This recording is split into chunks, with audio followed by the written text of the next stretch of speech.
adalah saat yang terindah Tuhan di hadirat-Mu. Oh Yesus,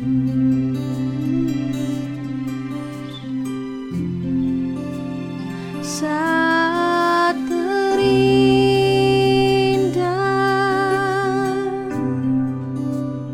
di hadirat-Mu,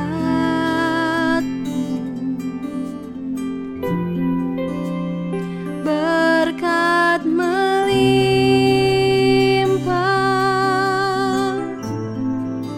ada padamu. Ku dipulihkan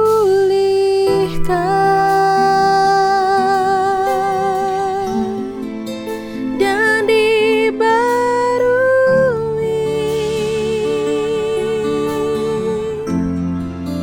dalam hadirat-Mu. Ada sukacita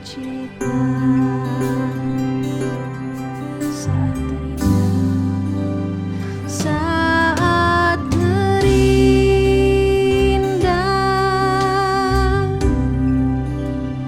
di hadirat-Mu,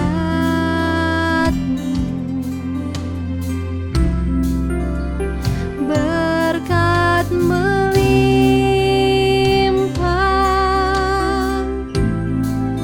ada padamu. Ku dipulihkan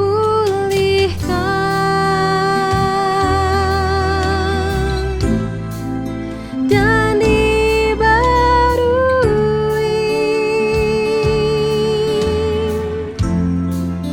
dalam hadirat-Mu. Ada sukacita.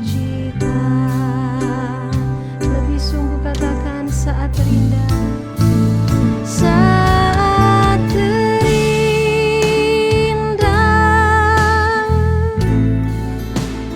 di hadirat-Mu,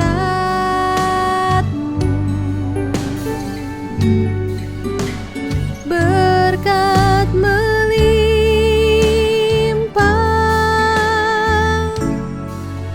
ada padamu. Ku dipulihkan dan dibarui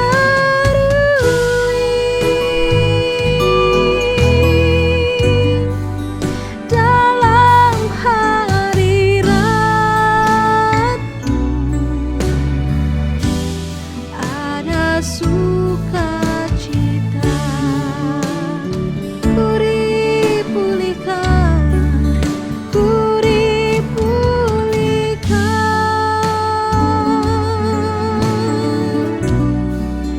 dan dibarui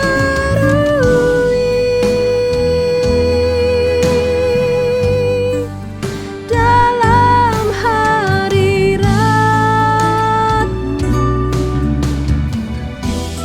Ada sukacita. Oh, dalam hadirat-Mu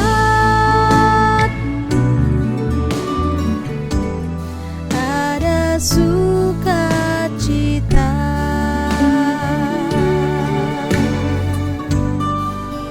Dalam hadirat-Mu ada sukacita.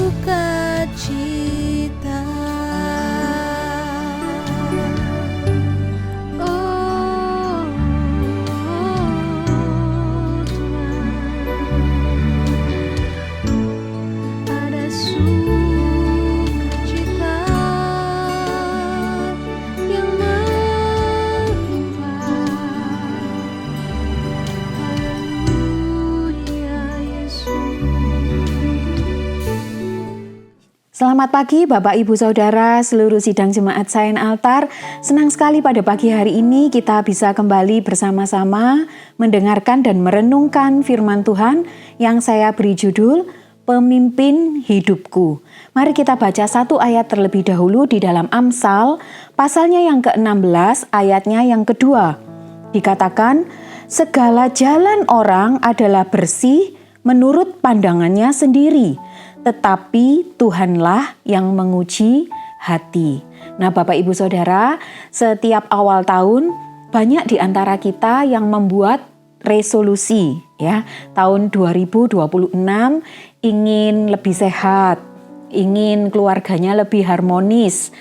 Tahun 2026 resolusinya ingin pekerjaannya lebih berhasil, lebih sukses ya.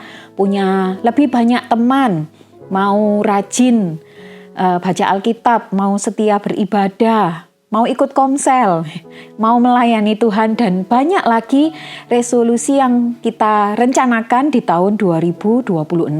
Nah, Bapak Ibu, tidak ada yang salah dengan itu semua.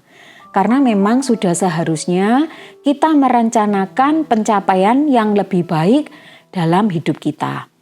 Namun, yang perlu kita renungkan bersama pada pagi hari ini, berapa banyak dari antara kita yang memasuki tahun 2026 dengan satu doa, dengan satu pertanyaan kepada Tuhan, Tuhan, apa yang menjadi kehendak-Mu di dalam hidupku tahun 2026? Nah, kita akan belajar dari kehidupan bangsa Israel di masa atau di zaman hakim-hakim. Pada masa itu, bangsa Israel bukan bangsa yang tidak percaya kepada Tuhan. Mereka tetap beribadah kepada Tuhan, tetap memanggil nama Tuhan, tetap berseru meminta pertolongan Tuhan. Tetapi satu yang menjadi masalah utama mereka, yaitu dikatakan setiap orang berbuat apa yang benar menurut pandangannya sendiri. Nah, inilah masalah utama yang dihadapi oleh bangsa Israel di zaman hakim-hakim. Bapak Ibu bisa membaca nanti di Hakim-hakim pasalnya yang ke-17.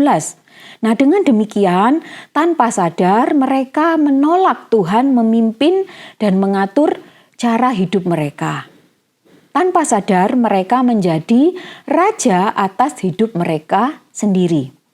Nah, Bapak Ibu Saudara yang dikasihi Tuhan, orang yang mau berbuat sekehendak hatinya sendiri pasti akan merasa tersinggung bila dikritik atau dinasehati atau juga diberitahu bahwa apa yang dia lakukan itu salah ya.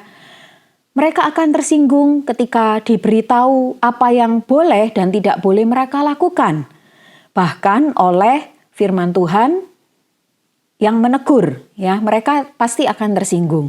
Nah, orang yang berjalan menurut pandangannya sendiri akan mengabaikan standar firman Tuhan. Ya, demi keinginan, demi kepentingan dan kepuasan sendiri. Nah, mereka pasti akan mengalami kekacauan di dalam segala hal, seperti yang dialami oleh bangsa Israel pada waktu itu. Ya, terjadi kekacauan moral, kerusakan hubungan dalam keluarga, terjadi banyak kejahatan dan kekerasan, mereka jatuh dalam penyembahan berhala, dan banyak lagi. Nah, bagaimana dengan kita hari ini? Ya, apakah kita sedang berbuat apa yang benar menurut pandangan kita sendiri? Apakah kita mengabaikan standar firman Tuhan asalkan kita bahagia? Ya, kita abaikan standar firman Tuhan asalkan kita dapat keuntungan yang besar. Ya, kita mendapatkan apa yang kita inginkan, kita bisa lebih sukses, bisa hidup lebih bebas dan nyaman, tapi kita abaikan semua aturan firman Tuhan. Nah, apakah kita sendiri yang sedang memimpin dan mengatur hidup kita? Ya. Apakah kita hanya mencari berkat Tuhan tanpa mengizinkan Tuhan itu memimpin kehidupan kita? Nah, Bapak Ibu Saudara, resolusi tahun baru tanpa pimpinan Tuhan hanya akan membuat kita melakukan kesalahan yang sama seperti tahun-tahun yang sudah kita lewati. Ya. Resolusi tanpa pimpinan Tuhan itu akan berujung pada kesia-siaan dan kehampaan. Kita belajar dari kehidupan bangsa Israel. Mereka melakukan apa yang benar menurut pandangan mereka sendiri, karena mereka tidak punya raja. Ya, dicatat di dalam firman Tuhan. Nah, supaya kita tidak membuat resolusi yang berujung pada kesalahan yang sama, pada kehampaan, maka kita perlu Tuhan memimpin hidup kita. Kita perlu Tuhan menjadi raja di dalam kehidupan kita. Izinkan Tuhan menguji hati kita, ya. Maka percayalah kita pasti bertumbuh dewasa secara rohani, kita akan bertumbuh di dalam pengenalan Tuhan. Setiap hari pikiran kita akan diperbaharui sehingga kita bisa mengerti apa yang menjadi kehendak Tuhan di dalam kehidupan kita. Mari kita izinkan Tuhan memimpin dan mengatur kehidupan kita sehingga di tengah kehidupan yang semakin sulit ini kita pun akan tetap berbuah dan menjadi berkat untuk memuliakan nama Tuhan. Nah, jadi bagaimana Bapak Ibu kita menjalani tahun 2026? Apakah kita perlu membuat resolusi yang lebih baik dari tahun 2025? Ya, kita harus membuat atau merencanakan sesuatu yang lebih baik. Itu tidak salah. Tetapi mari kita tutup doa kita dengan satu kerinduan. Tuhan, nyatakan apa yang menjadi kehendak-Mu dan jadilah pemimpin dalam kehidupan kami di sepanjang tahun 2026. Tuhan Yesus memberkati kita semua. Mari kita sama-sama berdoa. Tuhan Yesus, kami mengucap syukur, terima kasih buat firman-Mu yang sudah kami dengar pada pagi hari ini. Terima kasih Tuhan buat penyertaan-Mu sepanjang tahun yang sudah kami lewati. Dan Tuhan sudah berkati kami memasuki tahun yang baru. Kami menyerahkan segala rencana kami ke dalam tangan Tuhan. Dan biarlah Tuhan yang menguji setiap hati kami. Apakah yang kami doakan, apakah yang kami gumuli ini sesuai dengan kehendak Tuhan. Dan biarlah hanya kehendak Tuhan saja yang terjadi dalam kehidupan kami.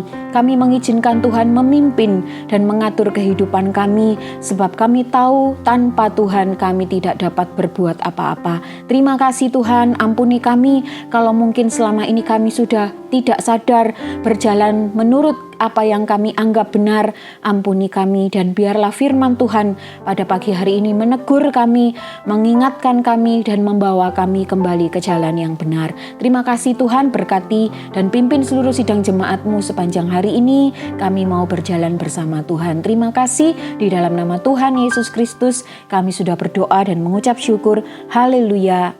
Amin.